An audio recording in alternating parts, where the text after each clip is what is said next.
Magandang araw po, welcome po sa aking channel, Love9 TV. Patalasasan po, meron po ba kayong mga properties na napapabayaan or non-performing assets? Plan nyo yung ibenta, pero wala kayong oras sa pagbibenta nito. Kung ito'y pagkakatiwala nyo po sa amin, tawag lang po kayo sa aking numero, usap po tayo, gawan ko po ng video for free. Yes, libre po, wala po kayong babayaran. Tutulungan pa namin kayong mabenta ang inyong property. Kami na po bala sa marketing, sa boosting or paid ads. Even sa tripping, hindi na po kayo mapapagod sa pag-entertain ng mga buyers. Kami na po bahala sa lahat. Tawag lang po kayo. Nandito po tayo ngayon sa Sikat Alfonso, Cavite, kung saan meron po tayong bagong video presentation. Isang residential farm property na may lot area na 709 square meters. Mula po sa Provincial Road, ito'y inner lot. Mga 180 meters lang po.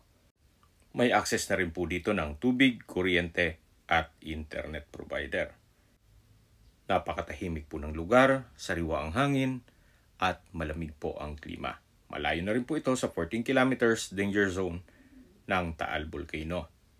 Ang property line po ay mula dito sa puno ng mangga hanggang dun sa kabilang side naman.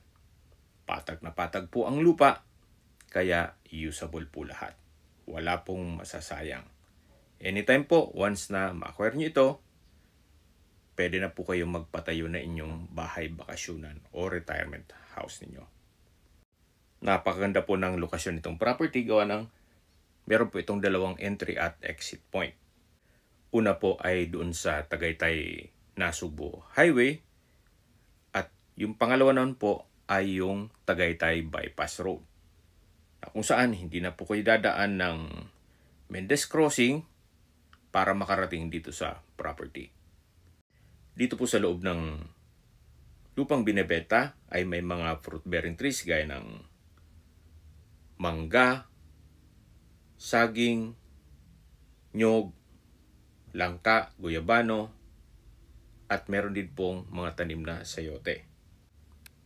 Isa po sa big factor nitong mga small cut farm lots ay less maintenance. Compare sa ekta-ektaryang lupain na at the end of the day, hindi nyo naman maiikot na. Pero kung land banking, okay naman po ang mga ekta-ektaryang lupa, especially kung kaya naman ng budget ninyo. Pero kung para lang naman sa inyong retirement, okay naman po itong mga 700 to 1,000 square meters. Sa mga nag-skip po ng video, summarize ko lang po. Ito pong property ay nasa Sikat Alfonso at may sukat ng lupa na 709 square meters. Ang dokumento po nito ay tax declaration at ready na po for titling. Ito po ay nasa mataas na lugar. Ang estimated elevation above sea level ay 1,960 feet. Sa distance, location at travel time portion na po tayo. Mula po sa Tagaytay-Nasugbo Highway, ang distance is 1.5 kilometers at ang travel time is 4 minutes. At mula naman po sa Tagaytay Bypass Road, ang distance is 1 kilometer at ang travel time is 3 minutes. Mula naman po sa Luksuhin Public Market, ang distance is 1.4 kilometers at ang travel time is 4 minutes. At mula naman po sa Tagaytay Rotonda, ang distance is 10.6 kilometers at ang travel time is 19 minutes. Sa Tagaytay Rotonda po ay kumpleto na rin gaya ng hotels, restaurants, malls, banks, schools, church, at hospital. Yan po yung lagi kong binabanggit sa aking video na dapat nyo i-consider sa paghanap ng property, yung meron pong malapit na hospital. Hindi ko naman po sinasabing sakitin kayo. Yan naman po for emergency purpose lang naman. At mula naman po sa Manila o sa airport, ang distance is 68.3 kilometers and travel time is 1 hour and 23 minutes. Kasama na ang traffic. Okay, sa presyo na po tayo. Binebenta po ito ni owner sa halagang 3.5 million pesos. Kung may mga katanungan po kayo o gusto nyo magpaset ng tripping dito sa property ito, tawag lang po kayo sa aking numero. At sa mga kababayan naman natin nasa ibang bansa, meron po akong Telegram. Sa mga iPhone user naman may iMessage. Meron din pong Imo, Skype, Viber at WhatsApp. Same number lang po, 0917-316-3399. Sa mga nagtatanong naman po ng aming Facebook, meron po aming Facebook page na Love9 TV at Facebook Reels video. Meron din pong TikTok at Instagram na Lanob9 TV.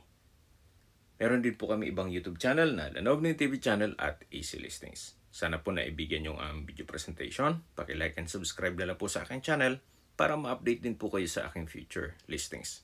Kung sakali po hanap nyo yung mas malaking sukat ng lupa, meron din po kami ibang listings na pwede nyong pagpilian. Huwag po kayong mag-atubiling tumawag sa amin, then let us know your budget para malaman namin kung anong property pwede namin i-alok sa inyo. Sa lahat pong viewers, subscriber at nagtiwala po sa amin, salamat po sa suporta. Ingat po kayo lagi at ating pamilya. Maraming salamat po.